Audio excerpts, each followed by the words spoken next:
Insightful podcasts by informative hosts.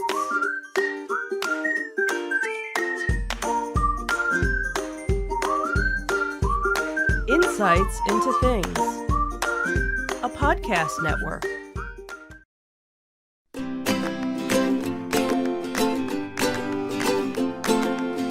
Welcome to Insights into Teens, a podcast series exploring the issues and challenges of today's youth. Your hosts are Joseph and Madison Whalen, a father and daughter team making their way through the challenges of the teenage years.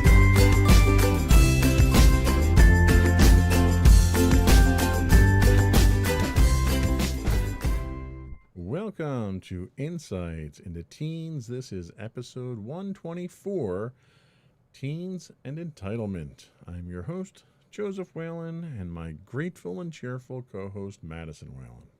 Hi, everyone. How you doing today, Maddie? You can be honest. It's okay. That's what this show's for. Not so well. Not so well, huh? Anything we want to address here or no? Probably just burnt out from band and school and stuff. It's Tough first full week at school? Yeah, we might talk about it later on the podcast, maybe next week, not sure. Sounds like we got a good podcast coming up then. Really?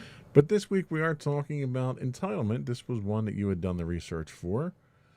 We'll talk about what the mentality of entitlement and its clinical definition are. We'll explore how entitlement mentality affects relationships, and then we'll take a look at signs of an entitled teenager and methods to fix entitled behavior before we wrap up with 3 tools for battling entitlement. But before we do that, though, I do want to invite our listening and viewing audience to subscribe to the podcast.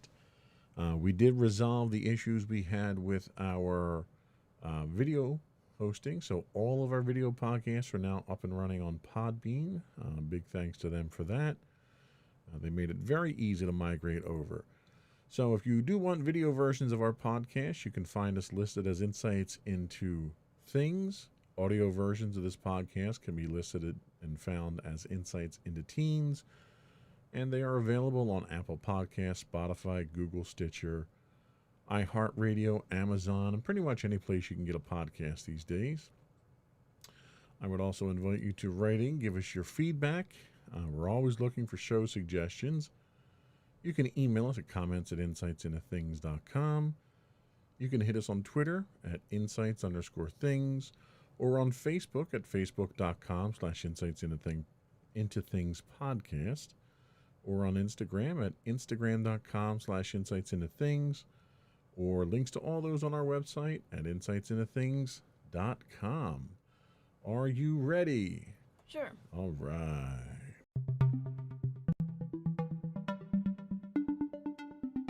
So what is the mentality of entitlement? So the research for this comes from webmd.com, and it was conducted by you, Madison. They say that entitlement mentality is defined as a sense of deservingness or being owed a favor when little or nothing has been done to deserve special treatment. It can be known as the, quote, "you owe me" attitude. Clinically speaking, entitlement is a narcissistic personality trait. People with narcissistic personality disorder have an inflated idea of themselves and a need for lots of attention from other people. It's not known exactly how this mentality develops, but a sense of entitlement may be due to social factors, including the environment you grew up in, the way your parents treated you, whether adults solved your problems for you or not, or how you're treated by authority figures. So, I want to kind of mention how entitlement mentality can affect your relationships. People with an entitlement mentality often see themselves as superior to others. As a result, this way of thinking affects interpersonal relationships. There can be long-term relationship damage as a result of entitlement mentality. When you believe you're entitled to better treatment than others, or that the rules don't apply to you, you're more likely to suffer in the long term. Given that you simply believe you aren't getting what you're owed, an entitlement mentality can result in conflict in relationships, unhappiness, disappointment, and depression. Your career may suffer too. Entitled people often interview well and can land leadership roles because of their confidence. However, they often lack team spirit and avoid problem solving in the workplace. Most of the decisions an entitled person makes are self-serving. This can quickly become apparent to their coworkers. There's also the cycle of entitlement that we should talk about. So, feeling entitled to something and the disappointment that follows when you don't get what you want can reinforce entitled behavior. This typically follows a vicious 3-step cycle. When you're entitled, you're always vulnerable to the threat of unmet expectations. When your expectations are unmet, it can lead to dissatisfaction and other emotions like anger and a sense of being cheated. When you're distressed, you try to fix the situation and console yourself. This results in self-assurance that you deserve everything you've ever wanted, which reinforces the same entitled behavior. So it's kind of a cycle that feeds itself when you get into that rut there. Yep. So let me start off by asking, do you think you suffer from an entitlement mentality? I mean, I don't really think I do. I never really feel like I'm ever always owed something. I know that, like, for the most part, I never feel like I'm owed anything, even if I do something for someone else.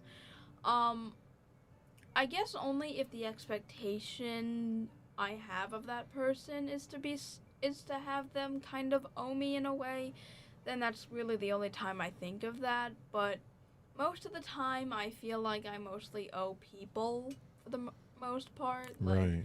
even if it's really not that big of a deal. And I would tend to agree for the most part. And not to pat myself and mommy on the back, but I think a lot of that comes with the fact that even though I don't want you to want for anything, what mommy and I have done was we've tried, since the time that you were a baby, we've tried to teach you that in order to get the things that you want, they have to be earned. Either they're earned by good behavior, they're earned by obeying the rules, they're earned by doing your chores, whatever it is. And through the years, you've willingly accepted that. And when things are given to you, you're very appreciative because you yourself have had the opportunity to work and earn money, and you understand what the value of that effort actually is. Do you think that has helped you to not have an entitlement attitude? Oh, definitely. I think a lot of people who are entitled don't understand the value of hard work. When you think about kids who constantly want everything and their parents just willingly go along with it, they don't know they don't really take value in how it on how they would get what they wanted. It's just that they got it, and that's all they really care about. They don't care, like, how much money their parents spent, how much time it took them to get this, like, how much effort that went into giving them this, something that they demanded, and all they care about is that they got it, and sometimes they just completely throw it away or just completely trash their parents because it was like a different model or something. Right. And it's funny, and in my experience, I find that the people that tend to be those who are the most entitled are the ones that haven't had to work to get to where they are. A couple of people that I've worked for in the past come to mind where their parents were very industrious. They were the ones that started out with nothing, worked their way to the top, became very successful at what they did, and then their children benefited from that, but there was never a need for their children to actually excuse me. There was never a need for the children to actually put that effort in themselves. they've always been entitled in my experience. Do you know anybody? Have you experienced anyone who's entitled that you are aware of? Um, I can't say that any specific person comes to mind. I've tried to probably avoid those kinds of people, especially because you never really want to be around someone who's completely entitled and only thinks of themselves and no one else. Right. The only example I can really think of might be controversial in a way. Okay. And that's people who really don't wear masks. That's a fair point. Some of those people might be considered to be entitled in a way. I could certainly see where you're going with that, and that kind of makes sense. A lot of times, entitlement can also be about largely not appreciating what you have. Like those people, and let's talk about the mask wearers. The mask wearers are people who understand that there are sacrifices that you have to make for the greater good. When I wear a mask, I don't wear a mask just to protect myself. I wear a mask to protect all those around me too, to protect my family, to protect my coworkers. And those who don't wear a mask, most of the ones, at least that I've encountered, tend to look at it as, well, I don't need to wear a mask. I'm going to get it no matter what, and I'll just have a natural immunity.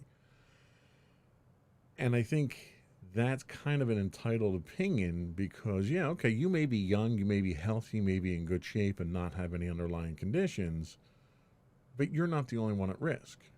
You could very well get a mild case of it, but become a carrier and then spread that to others. Mm-hmm. And this entitlement mentality is all about me. What can I do for me? What's important to me? What's valuable to me?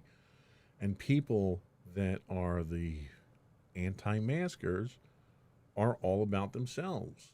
They'll throw out different, freedoms and stuff like that, but really it's about them. And wearing a mask is really about protecting others. And so I agree with you. I think you're probably on par with that. So you've never had a situation where you've had to deal with an entitled mentality or anything like that? No, thank goodness. Well, I had this one boss a few years back, and we used to have a saying, and we said, his father put him on third, as a baseball reference. His father put him on third, and he convinced himself that he hit a triple. And he just assumed that because he rode his father's coattails to financial success, that he himself was financially successful and competent and intelligent. And when his father kind of got done dealing with all that nonsense and let him go run off on his own and run his own company, he ran it into the ground and proved that he couldn't manage his way out of a wet paper bag.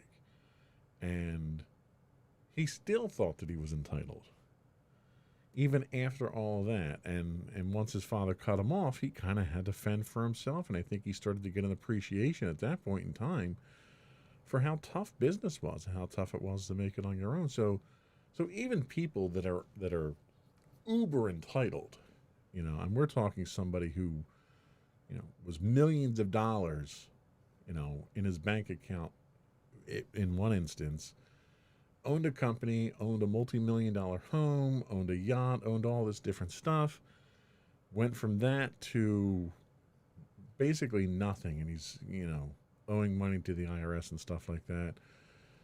Even people that are that entitled can come around and start to get an appreciation and work through that entitlement. So let's take a little break, and we're going to come back and look at what some of the signs are in teenagers that are entitled, and we'll start looking at how we can deal with this entitlement mentality. We'll be right back.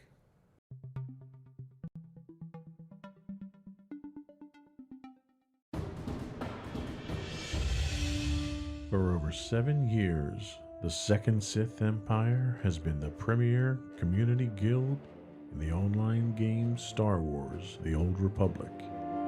With hundreds of friendly and helpful active members, a weekly schedule of nightly events, annual guild meet and greets, and an active community both on the web and on Discord.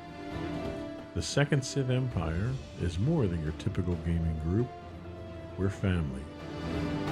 Join us on the Starforge server for nightly events such as operations, flashpoints, world boss hunts, Star Wars trivia, guild lottery, and much more. Visit us on the web today at www.thesecondsithempire.com.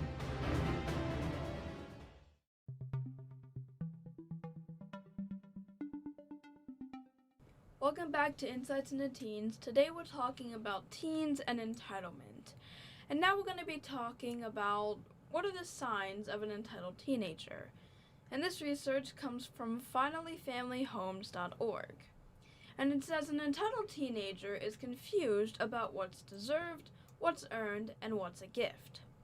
They're unwilling to help others or accept personal responsibility for themselves. Entitled teens have high demands for everyone but themselves. Entitlement is a feeling your child may have, but it's very unlikely for them to express it directly. Therefore, it's up to you to determine if your teen has a sense of entitlement. Here are 5 signs that may indicate you have an entitled child. So the first sign we have is they can't handle being told no. They melt down, pout, or put up a battle every time you turn down a request. An immediate yes is the only way to avoid a battle. They also show no signs of sincere gratitude. Again, something that we don't have with you, fortunately. Why should they be grateful for what they believe they're owed? You're lucky to usually hear a forced thanks from them when you give them something. An ungrateful teen is a sign of an entitled teen. They may also have a long list of never-ending demands. If you don't expect to walk through a store without being barraged with demands for nearly everything you walk by, you probably have an entitled teenager. They also have a no-can-do attitude. Make their own sandwich or lunch for themselves, pick up their laundry or trash on their floor. That's too much to ask for them. Another behavior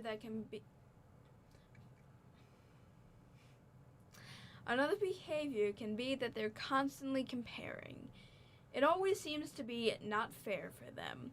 They're not afraid to ask for the best and the first.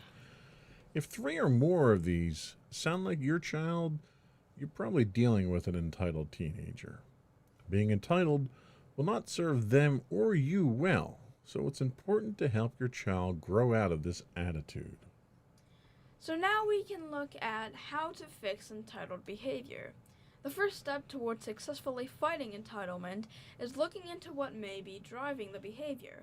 Usually there is some misinformation or false beliefs driving their feelings that are feeding the entitled attitudes and behaviors. In addition, the teenagers are developmentally inclined to be more wrapped up in themselves. As far as false beliefs go, it could be that they have bought into the message that their value is based on what they own or how they look. If your sense of personal wealth or your personal worth is on the line, non-essentials can start to look very essential. Those $100 jeans aren't just expensive. Getting them becomes tied to how loved and lovable you believe you are. Feeling equipped or unable to get what you want or need can drive entitled behavior. If you think that the only way you can get those jeans is to demand them, that's what you're going to do. Developmentally, the science shows that teenage brains begin to revolve more intensely around self as they begin preparing for independence. Consequently, teens need extra help during this time to think about others and to empathize. Chances are that they're not thinking about how much work or money someone else spent to give them something, which is something that we had already kind of addressed in the previous segment there. So let me ask you, do you tie your self-worth to any kind of personal or materialistic possessions? Not really. I normally try tying my self-worth more or less to my good-hearted nature some of or my intelligence or some of my hobbies and stuff like that. More or less the things I feel that actually make up who I am rather than material possessions. And I think you're absolutely right. You do. You make it more about who you are and what you can offer to other people than about what you have and what people can offer to you. So let's go down the 5 signs real quick and just see if you exhibit any of these just as a interesting mental exercise. So the being told no, they can't handle being told no. Is that something that bothers you? Is that something that you have difficulty accepting? Not really, for the most part. Yeah, I can kind of feel a bit upset if, like, I'm being told no, but it's not like I'll, like, break out screaming at you guys. I'll be like, oh, alright. And then I'll kind of just walk away from it. Right. How about sincere gratitude? Are you actually grateful when people do something for you or give you something like for instance, Gma is a great example of this. Gma made the big blanket for you, and she spent hours and hours putting this thing together and doing the pattern and all that stuff. How did that make you feel? Honestly, I loved it. I love the fact that she put so much time into it, and honestly, it makes it so much better when I sleep with it because I know that it was made with care, and honestly, I really love the design of it as well. Yeah, it's almost like when you sleep with it that, Gma's giving you a hug every time you curl up with it. Yeah. So a long list of never-ending demands. How demanding do you think you are? Not really. You're not at all. Yeah, like the few times I actually like would want something, it takes me a while to like come up, and like I'm normally like very quiet about it, like, "Hey, Daddy. So I was thinking about something." Right. And like when you want to get a new add-on for The Sims, one of your passions, and you're paying for it, which is the ultimate irony here. You're paying for it yourself with your own money that you earned. I just have to buy it for you because you don't have purchase rights on your account. You come to me and you're all shy. And my response is, what's the ask? What do you want? Just tell me what you want. And you're like, oh, well, I want to buy this. All right, here, it's done. Have fun. So no, you're not demanding at all. Yeah. You don't demand, to go shopping. You don't demand clothes. You don't demand any of the things that, when you were born and I knew I was having a daughter, I was terrified because I didn't know if I'd be able to relate to a daughter. And I heard all horror stories from my friends who had girls about, oh, when they get to this age, they're going to always want to go shopping. They're going to want this. They're going to want that. And I got none of that from you. And it was almost like, were they just trying to scare me, or are you just that different? And it's like, yeah, she's pretty easy to get along with at this point, you know? So you've never had that problem. How about a no can do attitude? If we ask you to do something, do you resist that? Do you say no, not my job, don't bother me, anything like that? Not really. Unless, I'm in a bad mood, which never normally am unless, it's an actual physical thing or something happened. So I normally always do what you guys ask me unless I forget. Yes, and given the fact that you're my daughter and I ask you to do something and you don't do it, I I totally understand why you don't do it, because you are my daughter. Because I forget. What about comparing? Do you compare a lot? I normally like to try not to. I've never really been all that much into social media and stuff, and I never compare these kids get this and I have to have this. Like, the only time I've ever done that is with school lunch, but am I really going to complain about something that petty? That's a very good point. And no, I think for the most part, both Mommy and I would agree that you really are not the type of person to compare yourself to someone else. Growing up, I had a friend that was like that. And I've said many times on this podcast that growing up, my parents did not have a lot of money. We struggled to put food on the table and a roof over our head. So I never really got toys. I never got gifts that were not associated with a birthday party, my birthday or Christmas. So it was kind of a very bare bones type of thing. But it's funny because when I would get something for my birthday, it was huge to me. I was incredibly grateful for it because I knew how difficult it was for my parents to provide. And I had this one friend of mine that every time I would get something decent that he liked for my birthday, he'd be this entitled kid. He'd go out, he'd bug his parents and make his parents go out and buy it for him. And he would either get the same thing or he would get one better than me just so that he had something better.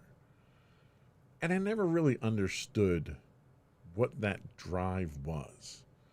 And I think it was because coming from the position that I was in, it was never an option for me. Like, the fact that I got what I got in the first place was a huge thing for me. The fact that I want something better than somebody else just never really, it never computed with me. Like, I never really understood it. And I still don't, even after doing this research. But I've run into that type of thing in the past where he would compare himself to me, which I thought was hilarious because we were paupers compared to him and his parents.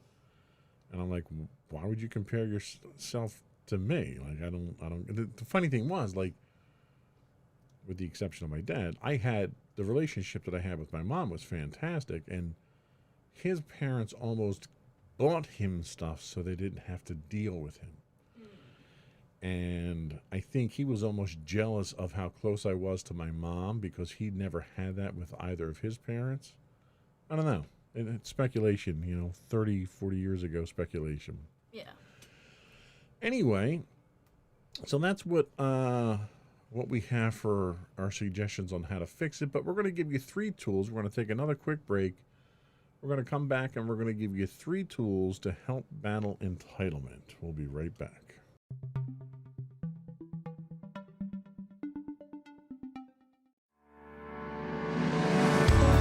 Insights into Entertainment, a podcast series taking a deeper look into entertainment and media. Our husband and wife team of pop culture fanatics are exploring all things from music and movies to television and fandom. We'll look at the interesting and obscure entertainment news of the week. We'll talk about theme park and pop culture news. We'll give you the latest and greatest on pop culture conventions. We'll give you a deep dive into Disney, Star Wars, and much more. Check out our video episodes at youtube.com/insightsintothings. Our audio episodes at podcast.insightsintoentertainment.com, or check us out on the web at insightsintothings.com.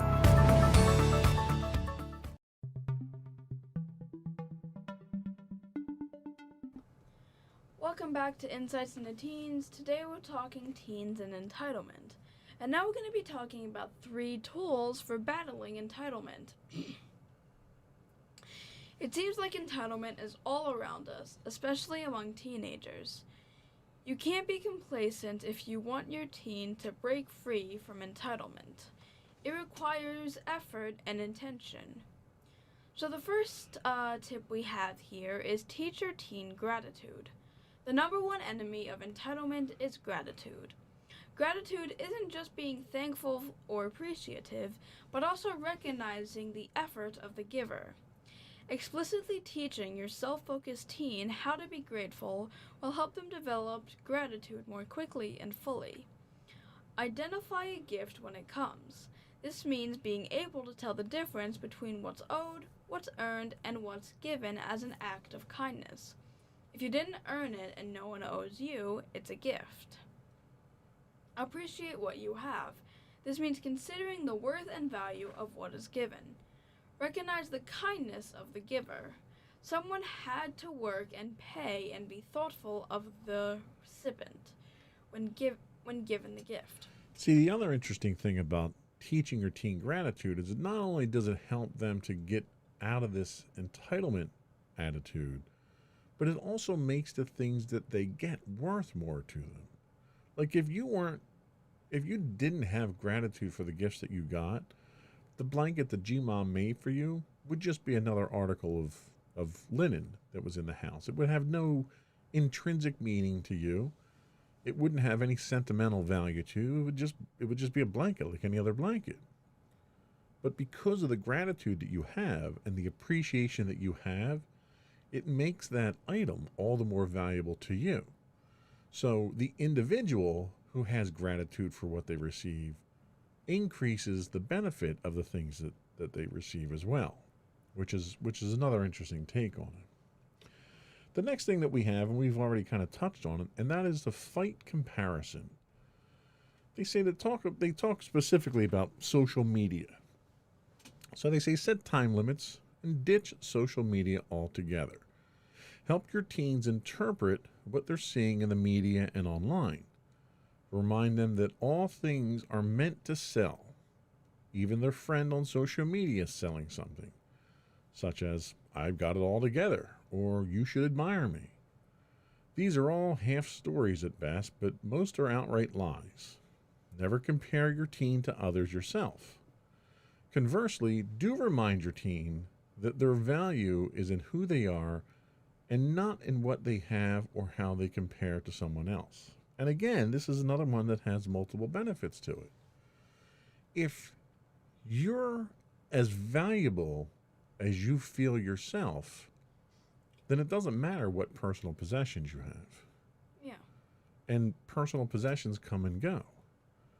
You know, if this week you're valuable because you have the expensive designer jeans, well, what happens next year when those jeans are out of style and they're sitting in a drawer somewhere? Do you not feel worthy anymore because you're not wearing those jeans? Like that, tying your self-worth to that type of thing is kind of silly. Yeah, and it's pretty much downward spiral from there. Right, and it becomes almost impossible to feed that appetite for belonging and self-worth when you're attaching it to a materialistic type of thing. Mm-hmm. If you make yourself a better person, if you're compassionate, if you're empathetic, if you help people, like that's one of the reasons why I enjoy the kind of work that I do. You know, I work in IT. My job is to help other people. It's to solve problems, whether it's a problem somebody's having with their computer or whether it's a problem that the company's having that needs to be solved. The ability to solve problems for other people is self-fulfilling for me. And it allows me to do that outside of work. Yeah. You know, I tell a lot of people, I'm very fortunate that my profession happens to also be my hobby. But anybody, you know, first responders, doctors, nurses, police officers, people that are out there protecting people and saving lives, there's no item that you could have in the world that would make you feel more valuable than to do something like that, you know? Mm-hmm. So when somebody commits themselves to being a better person and making the world a better place, even in a little bit, you know, like, no, I'm not going to go out there and solve world hunger or create world peace or anything like that. Yeah, you know, I've got some perspective on life. I'm not expecting to save the world. But if I make a person smile today because I crack a joke that makes them laugh, you know, or I see a coworker happens to be troubled or down, and I just give them a shoulder to lean on or an ear to listen to what their issues are, and I make them feel better, then I made my little part of the world a little bit better today. Mm-hmm. And I think that means more in the grand scheme of things than having that designer shoe or that new handbag or whatever it is that people tend to attach value to. making people feel better, making the world better, makes you more valuable to the world. Mm-hmm. And when you feel more valuable to the world, you feel more valuable to yourself. What's something that you do that makes you feel better about yourself and makes you feel more valuable? Let's see. I guess the thing that I'd probably say that I feel makes me valuable is kind of this podcast. I'm a real teen experiencing real issues that teens face, and talking about it on the podcast, I know has been helping people. People have really looked at this podcast and have really benefited from it. And not only was it to help me get through my own issues and talk it out with you, but it was also in order to help others. And so far, I think that's probably one of my most valuable attributes. And I think I would agree. I think we've gotten feedback already. I've chatted with people on some of our rebroadcast feeds, and they told me how valuable this podcast has been to them. But I'm going to give you another example that's immediate in my mind, and that was yesterday. So yesterday I came home from work, and I was agitated, and I was kind of angry and worked up, and I was recounting what happened at work yesterday. And you saw how upset I was. And what did you do? Do you know what you did? Patted you in the shoulder. Yeah, you just came over, and just that simple gesture of, Dad, it's okay. You're home now. It's okay. Immediately had a calming effect. And like, that meant a lot to me. It meant a lot that you cared how I felt. And it meant a lot that you wanted to ease that burden. And you didn't have a good day at school. You know, you kind of were dealing with your own problems. And it was one of those, you know what, I can help here. I can do something. I can relieve that burden. And it did. And when you can have that effect on other people with a simple gesture of just coming over and patting somebody on the shoulder and letting them know it's okay. You're home now. Everything's all right. Don't worry about it. Doing that makes you a better person. You made your corner of the world a little bit better yesterday by doing that. And that means a lot. What else did we have? The last tip we have is empower them to get things for themselves. Does your teen struggle with understanding that getting things requires effort? Let them work for it and find out for themselves. Entitlement can be a tough attitude to turn around. Until their brains develop more fully, expect to continue to battle entitlement. Nevertheless, try to be patient with your teenager. It's also important that you should be patient with yourself. Entitlement can be hard to stomach in and of itself, and it takes effort to steer that ship in the right direction. You're bound to make mistakes as you navigate how to deal with an entitled teen. If you make mistakes, try fixing them, but keep working on it. It's worth the effort. And I think I can honestly say that Mommy and I kind of have steered the ship pretty well with you. I think we don't have an entitlement issue with you. What's your overall conclusion of your entitlement level given all we've talked about today? Honestly, pretty low. I'm very grateful for everything I've been given. I've never felt that I've been entirely owed something, and even when I kind of want to get something, I'm never really demanding of it. And I think the other important thing to note is we don't give you things. We give you opportunities. And it's up to you to choose whether or not you want to take advantage of those opportunities to obtain the things that you want. So there is no sense of entitlement that we get from you. You can either do your chores or not do your chores. There's no pressure either way. If you do them, there's a benefit. If you don't do them, there's no benefit. And there are weeks, that you've not done them. You didn't feel good. We were too busy. You had too much stuff going on. And it's fine if you don't do them.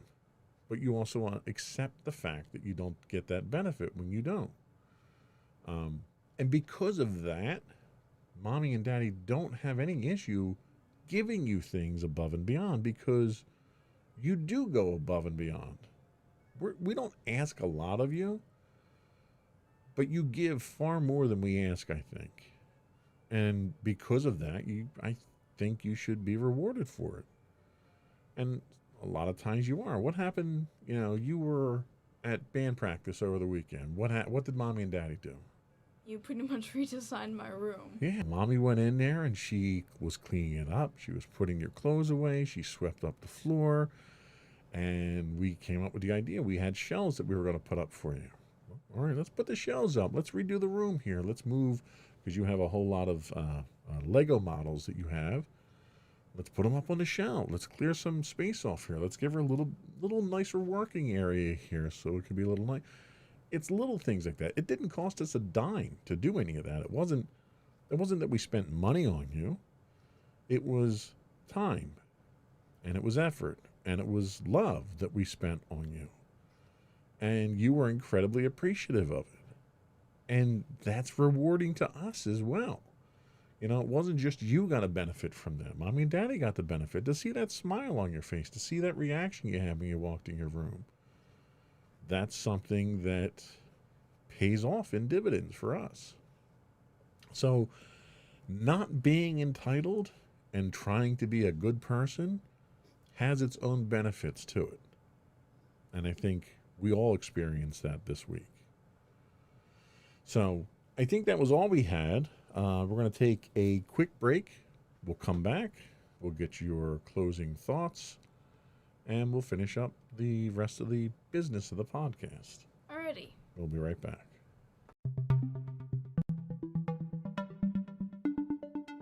Go over your closing remarks.